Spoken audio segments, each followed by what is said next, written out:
Hello everyone, নতুন আরেকটি রেসিপিতে আপনাদের সবাইকে ওয়েলকাম জানাচ্ছি। আজকে আমি আপনাদের জন্য একটা মজাদার রেসিপি নিয়ে এসেছি।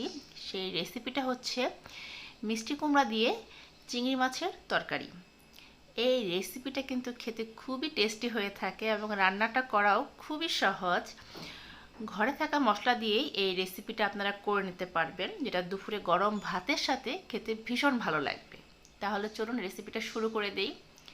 মিষ্টি কুমড়া দিয়ে চিংড়ি মাছ রান্না করার জন্য প্রথমে আমি এখানে মিষ্টি কুমড়া নিয়ে নিয়েছি। মিষ্টি কুমড়াগুলোকে ছুলে পরিষ্কার করে এরকম একটু পিস পিস করে কেটে নিয়েছি। একটু বড় করে আমি কেটেছি, কারণ একবারে ছোট করে কাটলে কিন্তু মিষ্টি কুমড়াটা রান্নার পর গলে যাবে।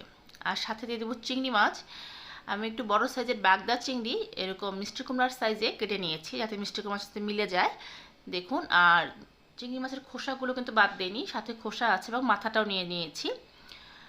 এখানে কড়াইতে দিয়ে দিলাম সাদা তেল। আমি হাফ কাপের মতো তেল দিয়েছি। প্রথমে তেলের মধ্যে দিয়ে দেবো পেঁয়াজ কুচি। পেঁয়াজ কুচি দিয়েছি আমি এক কাপের মতো পেঁয়াজ খুব ভালো করে কুচি করে তারপর এটা আমি দিয়ে দিলাম। দিয়ে পেঁয়াজটা এই তেলের সাথে হালকা একটু ভেজে নেব। পেঁয়াজটাকে কিন্তু একটু নরম করে ভেজে নিতে হবে। এই সময় চুলার আঁচটাকে কমিয়ে রেখেই পেঁয়াজটাকে আমরা ভেজে নেব, তাতে করে পেঁয়াজটা খুব সুন্দরভাবে তরকারিতে মিশে যাবে। দেখুন, পেঁয়াজটা কিন্তু অনেকটা নরম হয়ে এসছে।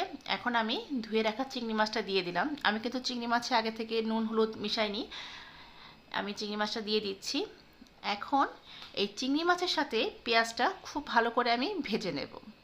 আপনারা চাইলে চিংড়ি মাছের খোসাটা বাদও দিতে পারেন, কিন্তু খোসাটা থাকলে পরে এটা রান্নার পর দেখতে অনেক সুন্দর লাগে। এই জন্য আমি চিংড়ি মাছের যে খোসাটা আছে সেটা কিন্তু ফেলি না। খুব সুন্দর করে আমি একটু ভেজে নিয়েছি। দেখুন, এটা কিন্তু ভাজা হয়ে গেছে।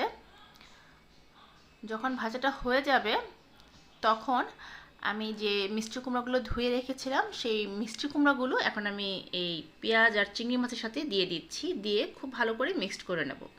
আমার এই রেসিপিগুলো যদি আপনাদের ভালো লেগে থাকে তাহলে আমার চ্যানেলটা সাবস্ক্রাইব করে পাশে থাকা বেল আইকনটা বাজিয়ে দেবেন। আমি যখনই কোনো রেসিপি আপলোড করব আপনি কিন্তু সবার আগেই নোটিফিকেশন পেয়ে যাবেন। আমি মিষ্টি কুমড়োটা দিয়ে দিয়েছি। এখন এই মিষ্টি কুমড়ার সাথে আমি কিছু গুঁড়ো মশলা অ্যাড করব। প্রথমে আমি দিয়ে দিলাম আদা বাটা।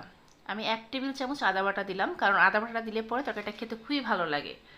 সাথে দিয়ে দেব 1 চা চামচ হলুদ গুঁড়ো। হলুদটা একটু পরিমাণ মতো দেবেন, বেশি দিলে হলুদের গন্ধ চলে আসবে।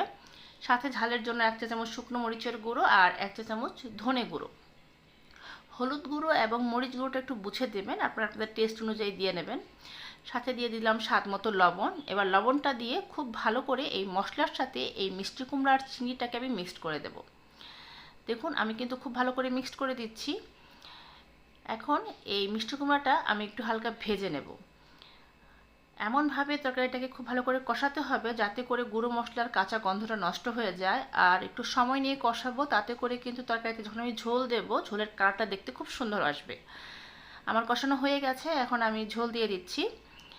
এখানে একটু গ্রেভি রাখবো, আমি সেই অনুপাতে ঝোলটা অ্যাড করছি। আপনারা যে অনুপাতে গ্রেভিটা রাখবেন, যদি বেশি রাখেন জলের পরিমাণটা অবশ্যই বাড়িয়ে দেবেন, আর যদি কম রাখেন সেক্ষেত্রে জলের পরিমাণটা একটু কম দেবেন।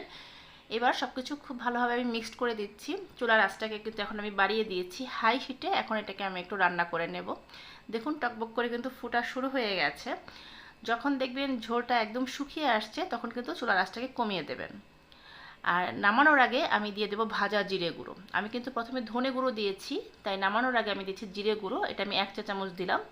আমি গুঁড়োটা ব্যবহার করেছি, আপনারা চাইলে জিরে বাটাও দিতে পারেন জিরে গুঁড়োর পরিবর্তে।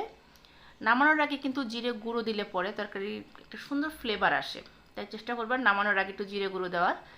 ঝোলটা কিন্তু অনেকটাই শুকিয়ে এসছে, আমি এর চেয়ে বেশি আর শুকাবো না। দেখুন আমার গ্রেভিটা দেখতে কতটা সুন্দর হয়েছে। এবার একটা বাটিতে আপনাদেরকে আমি সার্ভ করে দেখাচ্ছি। এই রেসিপিটা গরম ভাতের সাথে সবচেয়ে বেশি ভালো লাগে। আপনারা চাইলে কিন্তু রুটি বা পরোটার সাথেও খেতে পারেন, সেটাও ভালো লাগে। যারা এই অলরেডি মিষ্টি কুমড়া দিয়ে চিংড়ি মাছের রেসিপিটা রান্না করেছেন তারা তো জানেন যে এটা খেতে কতটা টেস্টি হয়ে থাকে। যারা করেননি, আশা করব আমার এই রেসিপিটা দেখে বাসায় একবার হলেও আপনারা এই রান্নাটা ট্রাই করবেন। দেখুন, আমার হয়ে গেল চিংড়ি মাছ দিয়ে মিষ্টি কুমড়ার তরকারি। আবার ফিরবো আরেকটি নতুন রেসিপি নিয়ে। সেই পর্যন্ত সবাই ভালো থাকবেন। ভিডিওটি দেখার জন্য ধন্যবাদ।